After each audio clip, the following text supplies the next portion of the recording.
Take an example of construction of residential commercial building. So when we are constructing a building, what do you think is the uh, what do you think is required in the time management of this? Hi friends, welcome. So, want to know more about time management? Yes, so you are on the correct platform. So, hi friends, here we are going to discuss time management in detail. So, before getting into time management, let's understand why time management is required. Yes, friends.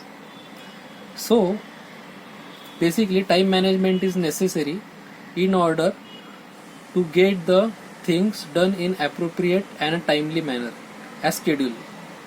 Yes, friends. So, for getting a brief time management knowledge, we should understand it deeply with the help of the processes. Right, friends?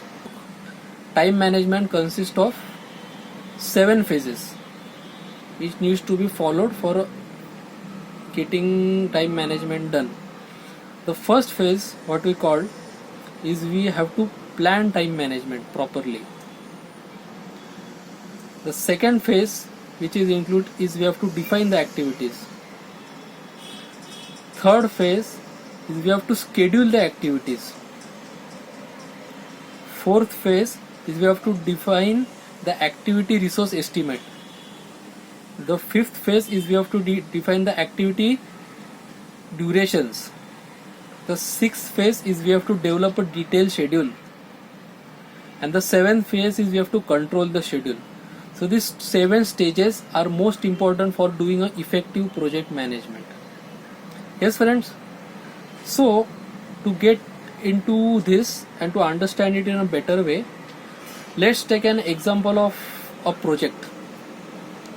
A project is basically a unique endeavor undertaken which has an outcome as a product, service, or a result. Right, friends? We are getting product, service, or a result as output. So let's take an example of construction of residential commercial building. So when we are constructing a building, what do you think is the what do you think is required in the time management of this? Time management of construction of building. So let's start with our first phase. The first phase is what? We are going to plan project management. Plan time management. Yes, friends. So for for planning time management, we should have some inputs, basic inputs, to get some outputs, right? So the input required for planning time management is we should have a prior detailed plan, a project plan in our hand before going to time management. So first step is plan project planning. Yes, friends. The second thing is the expert judgment. We require a deep knowledge and understanding of how our peers are doing the same kind of work we are doing. We have to take their expertise. Their judgments are required in this part. The third thing is meetings. Meetings are required to be conducted with the internal stakeholders, external customers, to know at what time what thing will be done based on the buffers which should come. Like if we take again, if we take an example of EPC project, so which is construction of building. So in our project, what could be the major delay?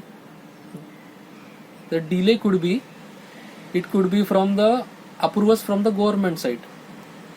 So for considering that delay and to properly manage the time accordingly, we have to plan meetings with the stakeholders, right? So friends, this is about we are doing is we are planning time management, right, friends? So the second stage involve in planning, in time management, is we are defining the activities. Like construction of building will consist of n number of activities. Those activities needs to be defined in a proper way so that it could be executed in proper way and within the dedicated timeline. So this phase of defining the activities mainly includes, first step it includes is activity decomposition. Major activities are broken down into small steps. Like we could say excavation is one of the activities. So excavation would require excavator, then the person who will be operating excavator, right? Then different small things would be there in the excavation process only. That this is called as decomposition of the activities minutely. The second thing in defining the activities, we should consider rolling wave method. What is rolling wave method? So rolling wave method is basically short term planning. For example, we are planning for next 10 days. What are the major activities? What is the timeline for those activities? How will we achieve it? That comes under rolling wave method. The third one is activity list and attributes. Right, friends? Activity list is mainly required to get the work done from the workers or the concerned persons. Like for example, in our project, when we define the activities with the concerned timeline, we can give those activities and timeline to the engineers, site engineers, laborers, managers. So this is called as activity defining and attributes. Activity list defining and attributes. And the next thing is the milestones. Each project consists of a milestones. Like I would say completion of excavation is one milestone. So friends, we have to define milestones, each and every milestones in the project.